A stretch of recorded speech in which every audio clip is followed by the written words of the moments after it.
Attorney Rufil Fernandez Banyok. Attorney Rufil Fernandez Banyok. Straight to the point. O karon, ania ang inyong anchorman.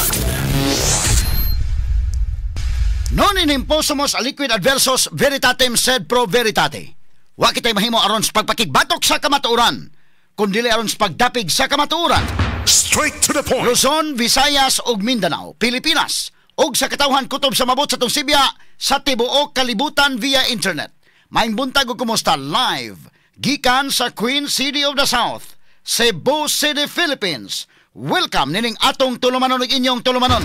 Straight to the point. Kinigi po niyo boss nga lagad sa kahanginan kasamang Rufil Fernandez Banyok. Maoy padayon makiguban kaninyo nining laing adlaw sa atong pagpakigbisog. Adlaw karon mahigala nga Lunes, pizza 30 na. Buwan mahigala sa Hunyo tuig 2025. Straight to the point. Sa gihapon na tayo pagtaga ng mga issues na may labot ang lungsod, nagbagang mga expose, nagunang mga reports. Din hila maghapon mga higala sa atong pagaman-uban, nining atong tulumanon ug inyong tulumanon. Straight to the point. Nagunas to maskutanan karon nga buntaga mga kahigalaan. Alas 6:19 naman, pila ka oras na landay. Mura og alas 6, alas 7, alas 8, alas 9, alas 10, alas 11, alas 12. Wa na kabot og unom ka oras, no? Mo na kana mga higala ang gimanduan sa balaod nga manaog na. Diha sa Kapitolyo si outgoing Governor Cebu, outgoing Governor Gwen Garcia. 5 ka oras og 35 minutos na lang indeken. Alas 6:20 man naman karon. So na ay 5 ka oras og kuan pa 40 minutos. Ito lang ihap-ihapan mga higala sa atong countdown sa matag adlaw. Karon countdown sa matag oras ug matag minuto. Nga munaog na gyud mga higala si outgoing Governor Gwen Garcia o mupuli na mahigala sa Kapitolyo ang bag-ong gobernador sa Sugbo nga si incoming Governor Pam Bariccuatro. Straight to the point. Ato mga higalang mga paghinaot ni outgoing Governor Gwendolyn Garcia sa iya unya mga higalang lain na pod nga chapter sa ang kinabuhi. Mao ang iyang paglingkod dito sa Oak Ridge matod pa. Sa iyang opisina dito mga higala sa pribado nga sektor na sa ilang business. Kay daghan man silang business tingali. So adto na siya mga sukintig paminaw, no? Og unya ato ning isgutanon kay naa sa speech mahigala ni adto milabay nga gabi sa pasalamat. Hasta la vista. Aton pa mahigalang Governor Gwendolyn Garcia. Kana maoy gisulti mahigalang Arnold Schwarzenegger mga kagalaan dito sa itong usa sa mga gobernador sa California kaniadto. No? Og iyang gi-quote mga kaigsunan si Arnold. Labot manghigala sa iya pong pagsulti nga hasta la vista.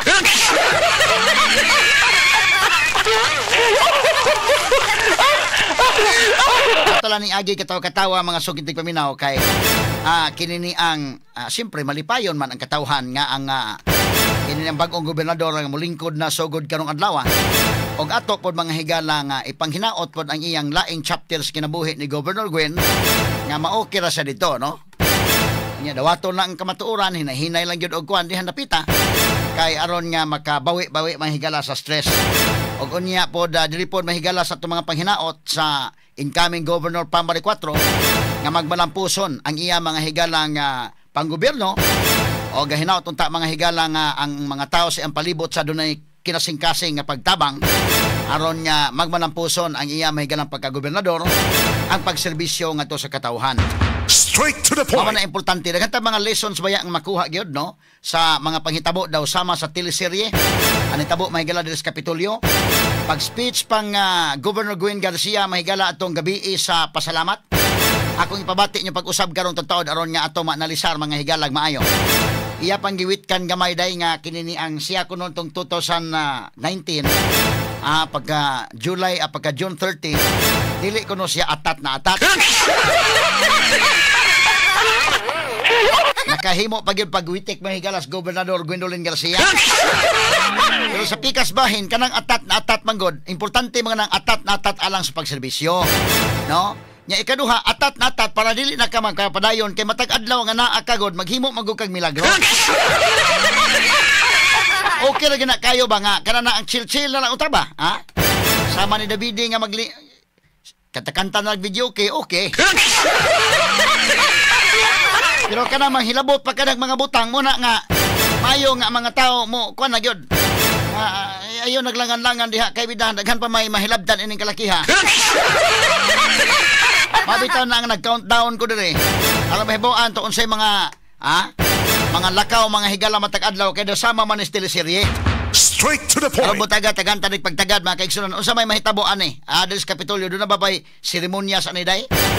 Or wala na seremonyas, depende na lang na, no?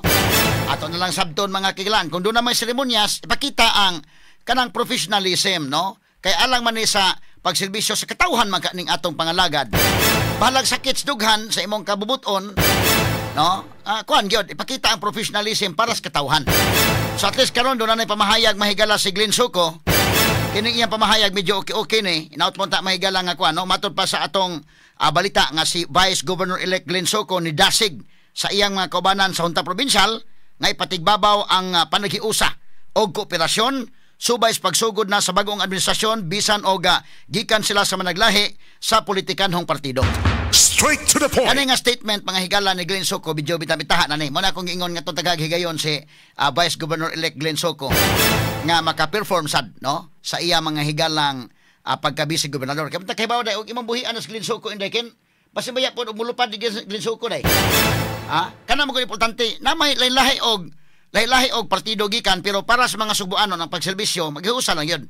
Kay para man sa serbisyo ni dili man nga ingon nga kana na ang imong sabotahion ang usa ka administrasyon aron nga mabulabog ayaw dili ka wa ka nagmahal sa sugbo ana. Kay tungod na imong pagmahal to sa usa ka tawo ayaw ana. Ang pagmahal na to ngadto sa katawhan gyud. No mo na nga kining statement ni Glenn Suko ron bubita-bitaha na no karong hapon musugod na si Glenn Suko sa iyang pagka-vice gobernador na gyud. Nya siya na mulingkod dito mahigala sa lingkuranan sa vice gobernador nya magsugod ng sesyon niya day. Mo na kuan na sa ni kining matawag nito mahigala ba og mga symbolic nga mga panghitaboon niya, no? So ato ni tagag pagtagad mahigala pero moro itong gipangayo sa ato mga board members.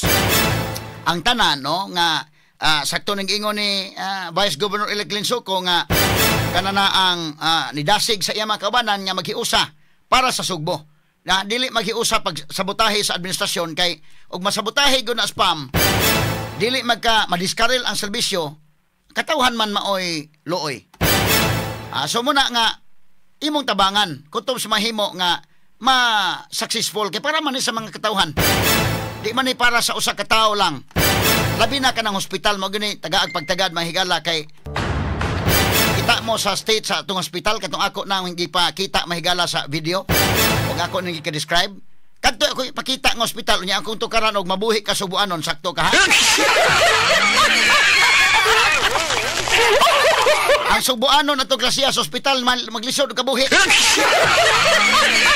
Unya maghinambog sige hinambog ta number 1 ta richest province mao toy hospital nato pagka ngilad kayo. So atong usbon ang image ba. Bisag di lang kitang sige panghambog. Total mo gawas mangina kung kita mo tinuod nga number 1 in the ken. Kung tinuod tang richest province, tinuod tang number 1 province, di lang ta sige hinambog mo gawas gyud na siya. Na importante nga ang tinuod gyud nga pagserbisyo. Kana magkakitaas na bang katawhan ba na mga bisita mo anhi kakitaas to mga hospital mingon mao ni number 1. Mao di ay nga number 1. Straight to the point. Mao di ay, mao ni ang resulta sa richest province. Dili kay kunot ang agtang sa makabisita. Ang ato mahigala dili palipay-lipay lang dili ang akuan. Pasigarbo sugbo, suroy sugbo. Ang hospital wa maapil og suroy. Straight to the point. Para butaga tagan-tanig pagtagan sa baduman usab ning atong tulumanon ug inyong tulumanon. Straight to the point. Andam na makalihukan sugod karong buntag alang mahigalas paglingkod na ni Cebu Governor-elect Pambari 4 diya sa Kapitolyo sugod sa alas 12 na karong udto. Straight to the point. Santang mo check out na mahigala sa iyang sa governor's office mo check out na si Gwen. Nang hipos sa man hinuon mga sukid tig paminaw. Mo check in na sad mahigala si Pambari 4. Straight to the point. Sama kini sa hotel ba nga inig alas 12 check out na. Alas 10 pod karong buntag matod pa aton nahibaw-an, matod pa himuon ang paghatod, no? Dunay seremonyas mga higalas katawhan.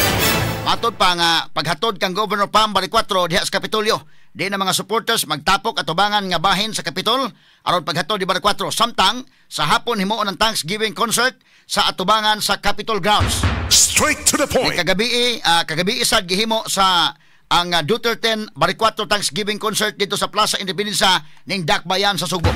Straight to the point. Samtang sa mga balita sa kauluhan ng ubang bahin sa nasod, house and lot for sale sign dito sa balay ni kanhi Presidente Rodrigo Duterte sa Davao City. Gitangtang na giingong si Davao City Vice Mayor Basti Duterte ang nagpatangtang niini. Straight to the point. Mura mga higala og daghan ang naka-react mga higala na subo. Kay para mga kagalaan kang hanilit ilan na lang ibaligya kay mura og mag-uol sila maghuna-huna dahil sa balay nga mo sod sila dito wa na dito si former President Rodrigo Duterte. Pero si Basti mahigala miingon nga iyang gipatangtang. Ipangita niyo pamaagi din nga kuan ha. Kung sa manggaling kay ang ubang katawhan magod miingon man nga former President maguna nga bay unya ka ng balaya mahigala kita mas balay Duterte ako kita ko sa aktual gyud. Mo na balay mahigala sa kanabang wa gyud kinini ang kaingon ka nga mo na mayor for how many years sa Davao day. Pagkahuman na himo mga higalang presidente sa nasod pero ni uli lang ng balaya. Mao lang lagi balaya. Ay ilang iduot pag yun mga higala, oh. Tanawa ko ng balay Marcos, tanawa ng balay ng mga former president. Bisang ganig mayor mga higala, tangilngigag mga balay. Pero kana si Duterte mga higala, very humble ang iyang panimay mga sugintig paminaw. Pero mulutaw ang gipon ng kamatuoran. So muna nga gipatangtang na kay murag daghay na subo sad mga higala nga gihimong for sale na lang kadtong maong panimay. Straight to the point. Kini uban pang mga isgutanan sa pikas bahin sa mga higala nga atong dugang mga updates. Medyo nalinaw na mahinuon ng Iran o ng Israel ha. Back to normal na. Ang mga Pinoy nga kinini ang nagpalista na kay muunta muuban na mahigala sa repatriation pabalik sa Pilipinas. Tungod sa gira mga higala karon nakauna-una sa day nga di na lang sa mudayon indikin. Pabilin sa dito kay nagbalik na sa normal.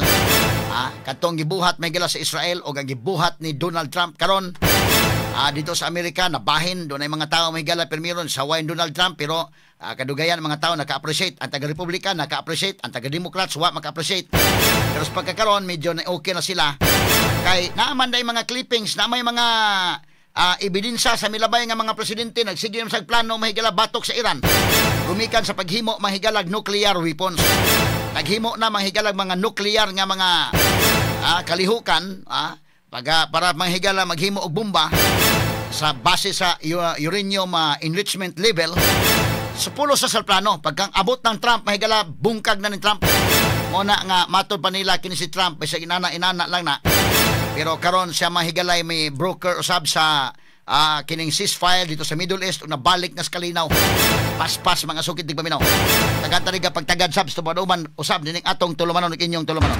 Straight to the point. Kini uban pang may skutanan niya mabati exclusive over DYHP RMN Cebu 612 sa dial sa inyong mga radyo sa 93.9 IFM. Serbisyo publiko gikan sa mong lukhan sa kanunay DYHP #1